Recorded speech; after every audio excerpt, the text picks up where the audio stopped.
Hello everyone, and welcome back to Baldur's Gate 3 5th edition solo runs.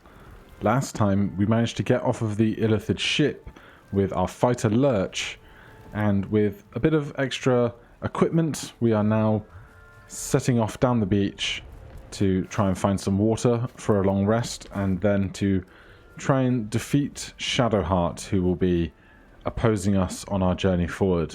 There is Lae'zel looking worse for wear, having not survived the trip through the ship.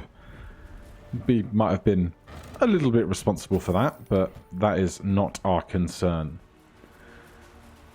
So, of course, we will be needing fresh water and food in order to long rest. When these monsters came. Bad luck. Bad luck indeed. There you go. Cheese and bread, a couple of apples, that's certainly enough for a long rest when we need it. Before then, of course, we do have our 2 long rests that we are able to take in between every long rest. That will enable us to heal slightly, as well as refresh any of our short rest abilities, such as our Second Wind, which will also provide us with some healing. There is Shadowheart railing on that door. Now, I don't know if we would be able to sneak up and attack her with a melee attack without instigating the cutscene for combat. Sorry, the cutscene for speech before combat can initiate. So instead, I'm going to spend an action to throw a caustic bulb at her.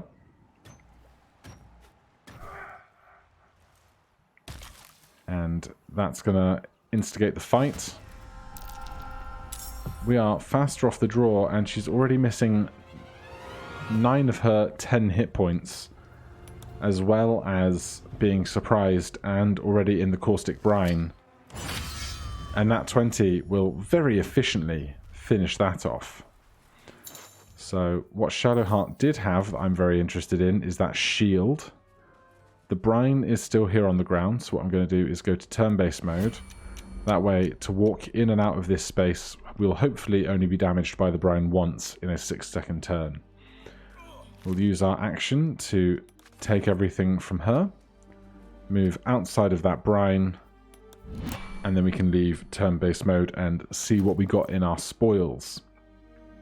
So, a shield for +2 AC, I do want to equip. That will mean that we are now wielding our longsword only with 1 hand rather than 2, so we'll do 1d8 slashing damage rather than 1d10 slashing damage, but our armor class goes up by 2, so our foes will currently need to roll an 18 or higher, because it's meets is beats, so if they roll an 18 they will hit us, 17 or lower they will not. We got a mace and a chain shirt, medium armor, but our current Githyanki half-plate is far higher AC and is currently providing disadvantage on stealth rolls, but that's not an immediate concern.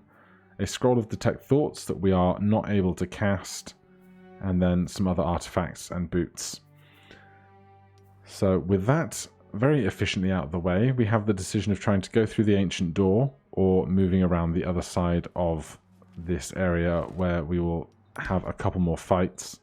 I don't think we've found a thieves' tools yet to even attempt to get through the door, although there is one in this barrel. Don't need that rope. So we can either attempt to get in through that doorway or take the long way round up to the top. If we check our sleight of hand skill, our dexterity is only 10 and our sleight of hand has no bonus to it. So unfortunately, we're not going to be doing too well with lockpicks. And as such, I'm going to save the ones I have to try and give us our best chance of getting into the more important doors. So there are 2 brains here that need attacking. We'll start trying to get the jump on them. Better stay back. One strike. Alright. We got a free action in before initiative was rolled, and now they're 2 of them versus 1 of us. Let's see what a spiked bulb might do for us here. If we throw it there, we can see the red outlines of both of these creatures, which mean I believe they'll both be impacted by this. I'll also try and throw this one directly at one of the Intellect Devourers, see if it will do some damage just for making contact. Oh, that went very well. So that inflicted bleeding and did damage on contact, which is great. We don't need our second wind currently, so we will just back off a little bit because they'll have to come to us, and if they are out of range, they'll either have to use an action to dash or just kind of make their way closer to us without attacking so that we'll have an opportunity to get another attack in on them first.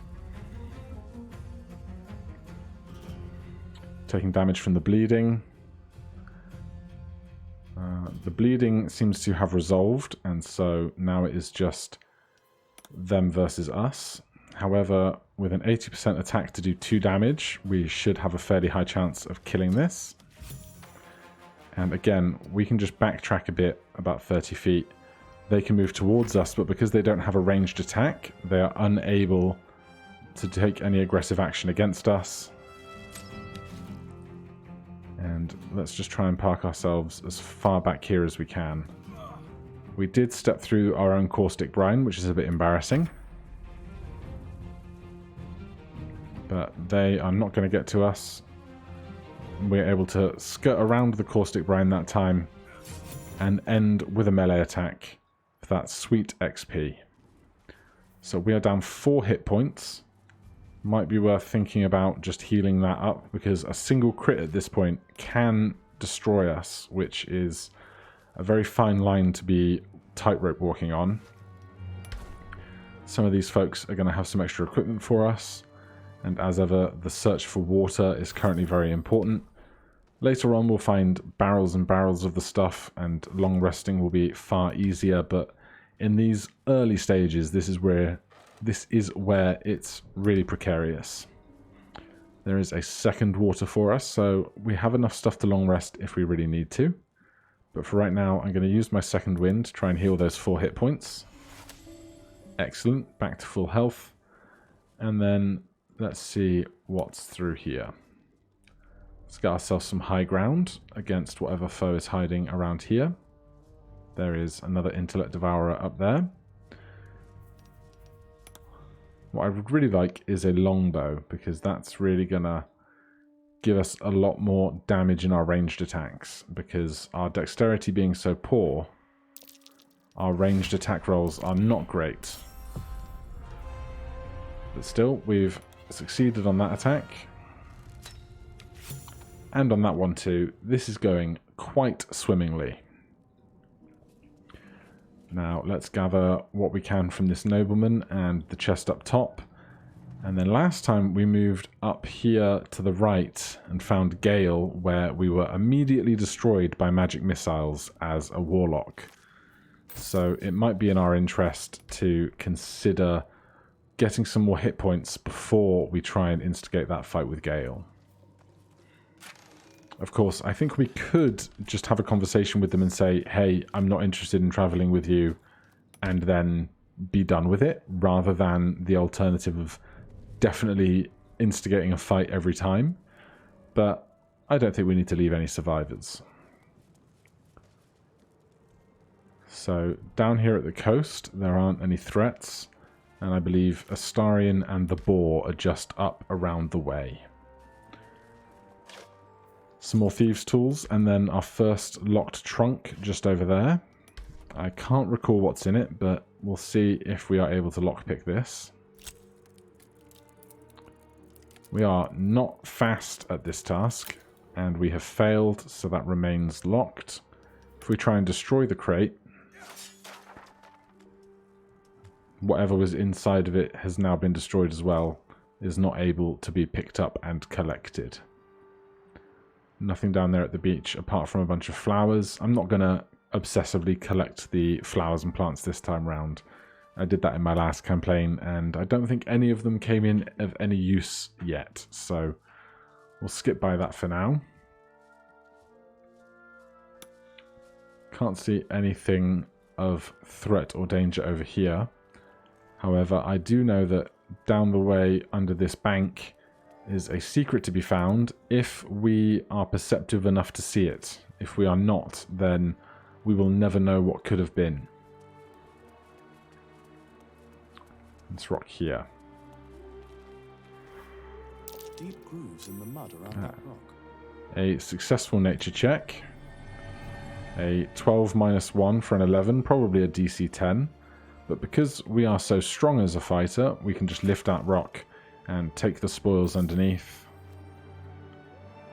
Pick up and add to wares. I'm trying to use more efficiently just for when we need to sell stuff. And a Harper's map and the Harper's notebook. Let's give those a quick read.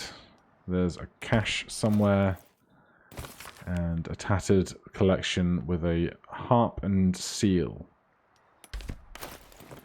Now, let's go and find Astarion and see if we can't pip him to the post in getting off an initial attack, because he does like to try and grab at your throat if you're not paying sufficient attention.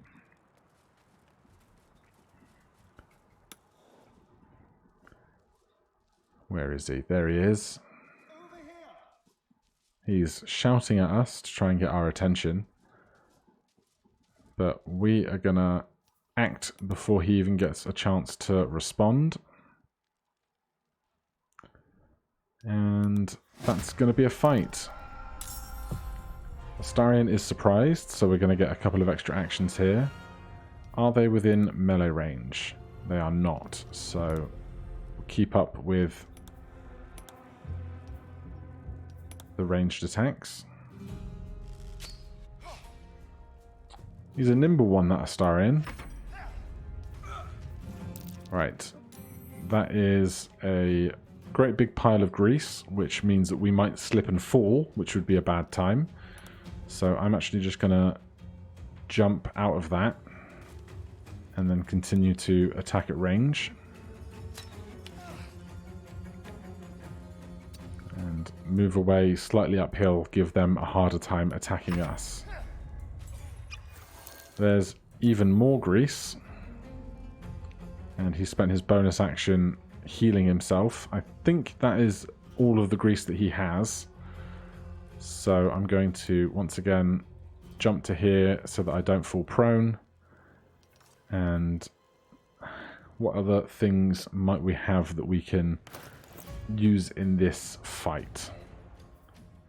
Not time for a basic poison, I don't think. We are unable to cast any of these scrolls because we do not have spell casting currently. So instead, it's going to be continuing to fire with our bow. What we really need to do is get in there and make a melee attack. But first... Ah, no. We jumped, which is our bonus action. So let's try and get some more distance, and we'll try and heal next turn. An excellent miss. So now we can use that healing potion. Just going to pull those down there. And at this point, we've closed the gap. A huge 11, and Astarion has been slain. Healing potion for our troubles, thieves' tools and a short bow, and then some armor that we can pick up and sell along the way. So that is 3 of the 5 companions, I think. We still haven't found Gale or Will. But so far we have not died, which is really what I'm going for here, because dying is the hard reset. Now, there are some other people in these fires having some issues. There's the hidden cache marked on the map. So let's see what's occurring here. These folks are currently attending to this Mind Flayer who is dying. I would rather this Mind Flayer just be dealt with, if I'm honest. More survivors? They're trying to dig somebody out of the ring. Oh no. Alright, I didn't think that this would be how this would go down, but so be it. They are enthralled. I don't know if killing this guy is going to break that enthrallment. We'll give it one go, and then if that fails, we'll probably have to use some kind of AoE on everything else. They took 2 damage and have 1 HP left. That is rough. Let's see how these commoners fare. Oh, they're surprised. Excellent.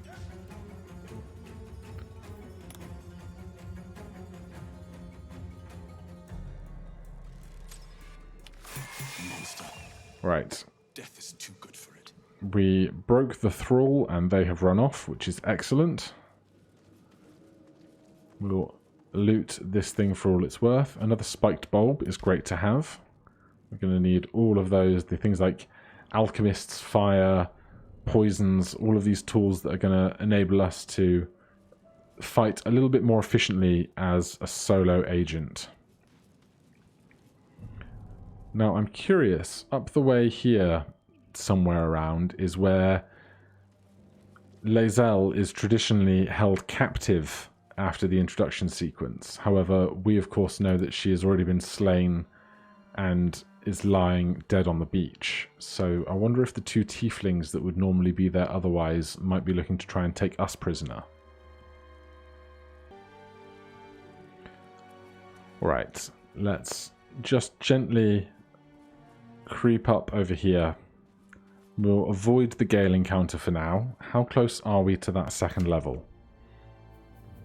Oh, we are there.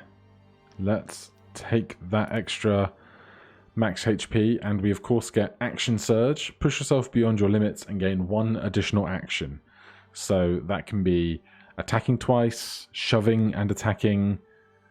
Any kind of action that you have available to you, you can now take twice. And our max hit points are up to 22. Our survivability goes up quite considerably now. Then once we get to level 3 later, that's when we'll pick our archetype for progressing through a speciality. So it's now 599 XP to get up to that further level. Now where are we? That is the gate where the goblins and the wargs start a fight. This is where Lae'zel normally is trapped. Let's see if there are any tieflings here that have anything to say.